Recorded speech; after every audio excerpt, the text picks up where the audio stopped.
these converts. There was a huge amount of money that was waiting locked up in the coffers of wealthy convert merchants and nobility, and Ferdinand set out to get his hands on that, and he did. King Ferdinand's first step is to contact the Pope and express his concern over Spain's Jewish problem. Great harm is suffered by the Christians from the contacts, intercourse, and communications which they have with the Jews, who always attempt in various ways to seduce faithful Christians from the Holy Catholic faith. King Ferdinand. Under pressure from Spain's persistent king, Pope Sixtus IV issues a papal bull calling for an inquisition to stamp out heretical depravity in Spain, aimed at Jewish conversos. This new Spanish Inquisition is worlds apart from all inquisitorial tribunals that have come before. Its rules ensure that King Ferdinand, and not the Pope, controls every aspect of its activities. The Supreme Court of the Inquisition, called the Suprema, contains 6 or 7 men personally appointed by the king. Only one member, the Inquisitor General, receives official appointment by the Pope, but even he has to be nominated by Ferdinand first. Although you and the others enjoy the title Inquisitor, it is I and the Queen who have appointed you, and without our support, you can do very little. King Ferdinand.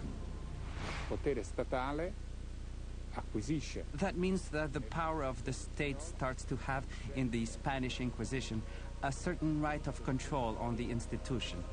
That didn't exist in the Middle Ages. On February 6, 1481, the first auto de fe ceremony, translation Act of Faith, commences in Seville.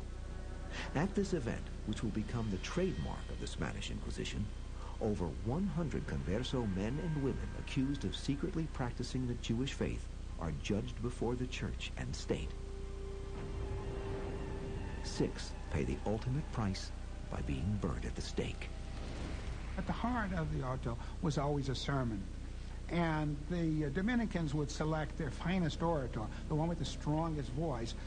And sometimes these sermons would go on for half an hour, 2 hours. The participants are stripped of all their dignity. Their heads are shaved. That includes women as well as men.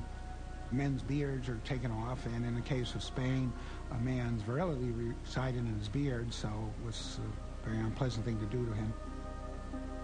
The idea behind the ceremony was, at all times, to humiliate the penitents and to show the congregation what the penalty was for engaging in heresy. Even people who didn't have much education and weren't interested in theological niceties and weren't even sure of the creeds that they repeated or the prayers that they said, they knew what was going on at a properly staged auto de fe. It was a terrifying spectacle meant to set limits in people's minds about what they could say, what they could think, what they could believe. Within a year of its establishment, 1,500 conversos accused of Judaizing have been brought to trial, and hundreds more are condemned to death. The number of people who were burned to death at one time was, even by present-day standards, staggering. You'd have 28 people burnt at one time. You'd have 70 people burnt at one time. And in the largest auto that was ever held, 109 people were put on the stake at once. Unlike most medieval heretics who dared to preach their ideas in public, secret Judaizing was by definition a clandestine activity taking place behind closed doors. And neighbors could then, if they saw someone looking at a small book, which could be the Book of Hours, they could say, I saw this individual reading a book and I believe it's a Jewish book. I heard somebody mumbling a prayer. I'm sure it's a Jewish prayer. So lighting candles, bathing, washing clothing, butchering meat, preparing meat for the table, eating meat on a day of fish, such as a Friday or a Wednesday, could land you in big trouble if your neighbors happened to notice and if they had a grudge against you. Accusations bring on more accusations. Some conversos actually come forward to denounce themselves, hoping to clear their record by beating their enemies to the punch. But a light penance can only be earned with a full confession, and that means naming names of fellow heretics. The only way you could get out of it was to pick names of others in the community. This is, of course, so reminiscent in our own country of the 1950s and the Great Red Scare involving the House Un-American Activities Committee. And this is where so many tragedies happen. People who were innocent of anything, this convert might, under torture or threat of death, give out names of just about anybody just to escape. If Ferdinand and Isabella receive credit as the architects of the Spanish Inquisition, their building contractor must certainly be Tomás Torquemada, the first Inquisitor General. From the 1490s onwards, he very carefully drew up systematically rules which we still have in print to guide the inquisitors down to the smallest detail as to what they could or could not do, what they should or should not do. And as a result of this, he can rightly be considered the founder of the Inquisition. There is no question that Torquemada presides over the Inquisition during its bloodiest period and clearly exerts plenty of influence over the crown. Although he's been portrayed as everything from a Svengali-like madman to a sinister, sex-crazed monk, historians know very little about the man.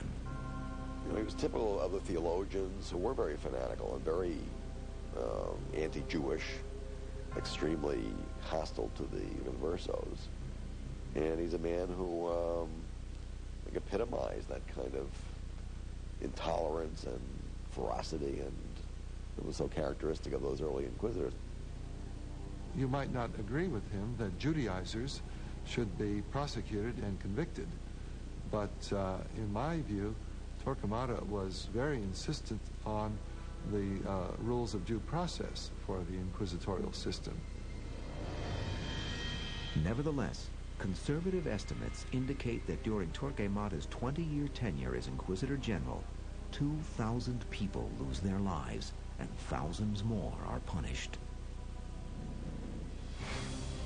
When we return, an assassination plot gone awry seals the fate of Spain's Jewish conversos, ensuring the Inquisition's role in Spain for the next 200 years.